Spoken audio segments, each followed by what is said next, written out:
ikki janjallashgan kishi bir-biri bilan gaplashmasdan arazlashib yurishi o'ziga ham, jamiyatga ham zarar. Ikkita odam janjallashib bir-biri bilan gaplashmagandan keyin bu tomondagi odamni ham yaxshi ko'radigan odamlari bor, qavmi qarindoshi bor, do'sti bor, og'aynisi bor. Bu tomondagi odamniki ham xuddi shunaqa.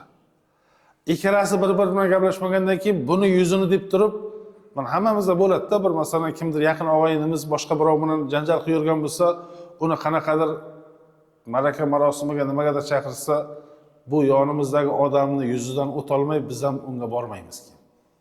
Men borsam unikiga bu xafa bo'lib qolmasmikan degan tushuncha ichimizdan o'tadi baribir. Shuning uchun arazlashib, ginalashib yurishlik zarar bo'lish. Undan tashqari kim bir-biri bilan arazlashib yursa, Alloh gunohlarni mag'firat qiladigan o'rinlardan mahrum bo'lib qolar ekan.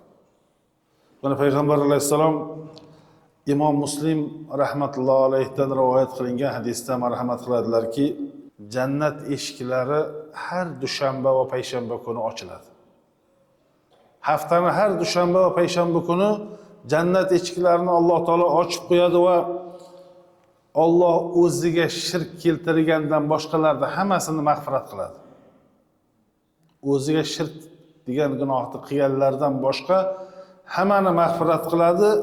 Faqat o'zini birodari bilan urushgan ikkita odam to'xtab turar ekan. Gunoh kechirishdi. Mana yuqorida aytdik-ku, hali bu o'zi jamiyatga bir-biriga zarar bo'lishdan tashqari o'sha ikkita odam gunoh mag'firat bo'ladigan o'rinlardan ham quruq qolib ketadi-da. Hammani Alloh mag'firat qilyapti, shirk keltirganlarni mag'firat qilmayapti, kechirmayapti va ikkita bir-biri bilan urushganni Alloh kechirmayapti. Shunda ham aytar ekanki, Alloh farishtalarga bu ikkisi yarashguncha kutib turinglar, ikkisi yarashguncha kutib turinglar, ikkalasi yarashguncha kutib turinglar.